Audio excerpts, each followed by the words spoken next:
शुभ सकाळ पिला माने तमे माने किपरि अछ भलरे अछ हाँ मु भी भलरे अछि। अच्छा पिला माने तमे घरु आज कोन सब खाई आछछ हाँ किए रोटी खाइछ किए भात खाइछ समस्ते खाई आसीछ बहुत भलो समस्त को देह भलो अछि। अच्छा ठीक अछि आजी आमे माने गणित विषय रो आस आमे गणिबा विषयटी को पढ़िबा एवं 3 अंक विशिष्ट संख्या को नहीं किछि गणन कार्य करिबा तेणु समस्त को मु स्वागत जणाउछि। अच्छा आमे माने वर्तमान गोटे गप्पटी सुनिबा से गप्पटी को सुनि सारिबा परे आमु ता विषय किछि पचारिबी तमे माने कहिबो सुनिबा तो ठीक अछि गप्पटी सुनिबा। सिंह महाराज ताको जन्मदिन रे जंगलर पशु माननकु किछि फल बांटिबे बोली चिंता करथिले। ठीक सेतिकी बेले ठेकुआ हरिण और हाथी सेही रास्ता दे जाउथिले। सिंह महाराज समस्तंकु धाड़ी ठिया हेबा पई कहिले। समस्ते धाड़ी रे ठिया हेले। सिंह राजा 101 लेखा थिबा फल टकेइटी को नेई ठेकुआ को देले। माकड़टी कोउठी थिला कि जानी उतामारी पहुंची गला फल बंटा स्थान रे। ता पछे पछे जेब्रा और जिराफ मध्य पहुंची गले एवं समस्त धाड़ी रे ठिया होई गले। एहा परे सिंह राजा 102 लेखा थिबा फल टकेइटी को हरिण को देले और 103 लेखा थिबा फल टकेइटी को हाथी को देले। एही क्रम रे जदि से फल बंटन करंती तेबे पिला माने कहिलो देखि माकड़ जेब्रा और जिराफ केउ संख्या लेखा थिबा टकेइटी को पाइबे।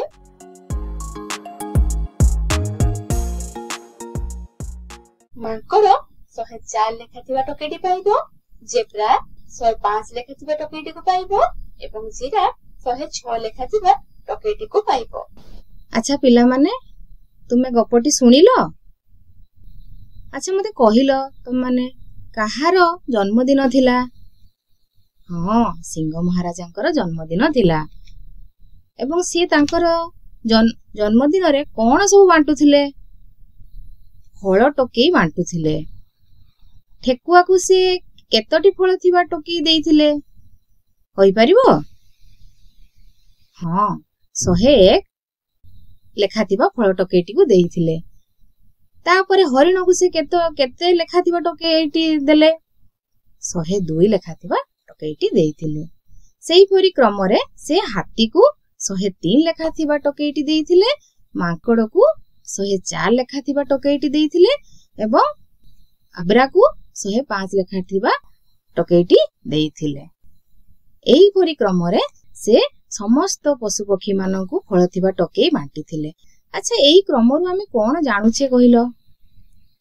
सिंह महाराजा धाड़ी रे रखिथिबा पशु माननकु क्रमान्वय रे टोकेई गुडी को बांटिथिले।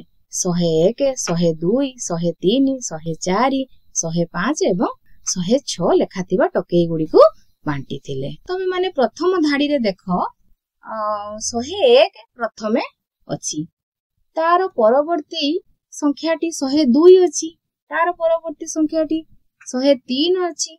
एथिरे एक जोग करी करी आमे संख्या गुडी को लेखिजु। तार परवर्ती संख्याटी 104 105 106 107 108 109 एवं 110 लेखा जाइछि। प्रथम धाड़ीटी एई भली भाबे पूर्ण करा जाइछि। अच्छा वर्तमान में द्वितीय धाड़ी को आसी जिबा। द्वितीय धाड़ी रो प्रथम संख्याटी कोन अछि कहिलो देखि 111 लेखा अछि। तेबे मते कहिलो तार परवर्ती घरटी को आमे यदि पूर्ण करिबा सेथिरे आमे को संख्याटी को लिखिबा। ई भली भाबे आमे द्वितीय धाड़ीटी को पूर्ण करिचु। वर्तमान आमे तृतीय धाड़ी को पूर्ण करिबा। तृतीय धाड़ी रो प्रथम संख्याटी कोन अछि कहिलो 121 अछि। 121 रो परवर्ती संख्या बा तार परवर्ती घरटी को आमे कोन लिखि पूर्ण करिबा 122 लिखिबा। ठीक कहिछ तमे माने। तार परवर्ती घरटी आमे कोन लिखिबा वर्तमान आमे चतुर्थ धाड़ीटी को आसी जिबा। चतुर्थ धाड़ी रे प्रथम संख्याटी 131 अछि। तेणु 131 परवर्ती संख्या गुडी को आमे ଏଇ ଧାଡିରେ ପୂରଣ କରିବା। ମତେ କହିଲ ଦେଖି ତମ ମାନେ ଏଇ ଘରଟିକୁ କିଭଳି ପୂରଣ କରିବ, କଣ ଲେଖିବ? 131 ପରବର୍ତ୍ତୀ ଘରେ ତୁମେ କଣ ଲେଖିବ କହିପାରିବ? ହଁ, 132 ଲେଖିବ। ବହୁତ ସୁନ୍ଦର ଉତ୍ତର ଦଉଛ ତମେ ମାନେ। ତା ପରବର୍ତ୍ତୀ ଘରଟିରେ ଆମେ 133 ଲେଖିବା। ତା ପରବର୍ତ୍ତୀ ଘରଟିରେ 134 ଲେଖିବା। ତା ପରବର୍ତ୍ତୀ ଘରଟିରେ 135, ତା ପରବର୍ତ୍ତୀ ଘରେ 136, ତା ପରବର୍ତ୍ତୀ ଘରେ 137, ଏଇଭଳି କ୍ରମରେ ଆମେ 138, 139 ଏବଂ 140 ଲେଖିବା। ବର୍ତ୍ତମାନ ଆମେ ପଞ୍ଚମ ଧାଡିଟିକୁ ପୂରଣ କରିବା। ପଞ୍ଚମ ଧାଡିର ପ୍ରଥମ ସଂଖ୍ୟାଟି ଅଛି 141। 141 ପରବର୍ତ୍ତୀ ଘରଟିରେ ଆମେ କଣ ଲେଖିବା ଟିକେ ଚିନ୍ତା କଲ? ହଁ, 142, 143, 144, 145, 146, 147, 148, 149, 150।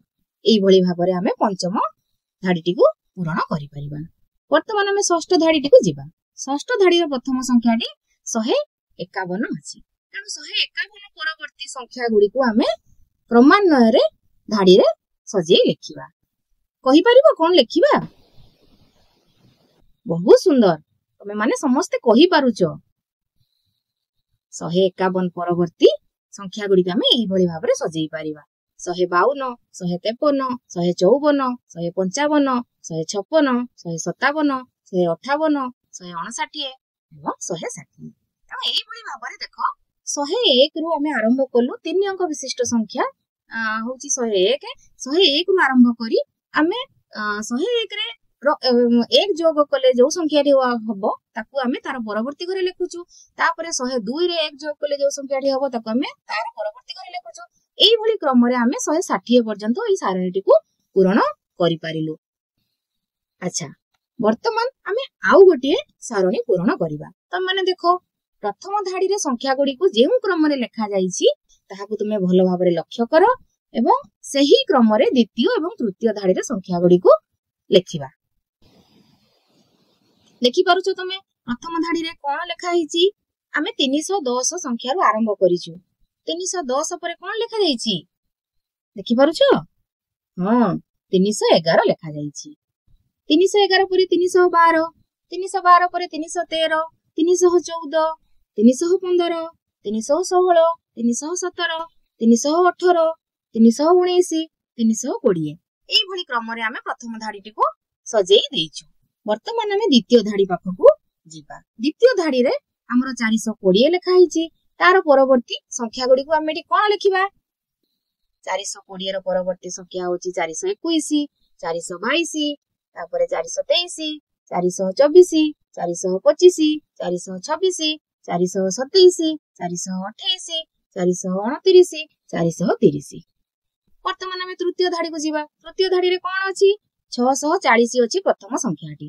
ତେଣୁ 640 ପରବର୍ତ୍ତୀ ସଂଖ୍ୟା ହବ 641, 642, 643, 644, 645, 646, 647, 648, 649, 650। ଏଇଭଳି ଭାବରେ ଆମେ ସାରଣୀଟିକୁ ପୂରଣ କଲୁ। ଆଚ୍ଛା, ତମେ ମାନେ ସମସ୍ତେ ବୁଝିପାରୁଛ ତ? ଆମେ ପ୍ରଥମ ସଂଖ୍ୟାରେ 1 ଯୋଗ କରି ତାର ପରବର୍ତ୍ତୀ ସଂଖ୍ୟାଟିକୁ ସାରଣୀରେ ଲେଖୁଛୁ। ଏଇଭଳି କ୍ରମରେ ଆମେ ସ୍ଥାନ ଦେଉଛୁ। ଆଚ୍ଛା, ବର୍ତ୍ତମାନ ଆମେ ଆଉ ଗୋଟେ ସାରଣୀ ପୂରଣ କରିବା। ତମ ମାନଙ୍କ ପାଇଁ ଗୋଟେ ଶୂନ୍ୟ ସ୍ଥାନ ଦିଆଯାଇଛି, ତମେ ମାନେ ତାକୁ ମଧ୍ୟ ପୂରଣ କର। ବର୍ତ୍ତମାନ ତମ ମାନଙ୍କ ପାଇଁ କିଛି ଗୃହ କାର୍ଯ୍ୟ ଦିଆଯାଉଛି। ସମସ୍ତଙ୍କୁ ଧନ୍ୟବାଦ ଏବଂ ସମସ୍ତେ ଭଲରେ ଥାଅ।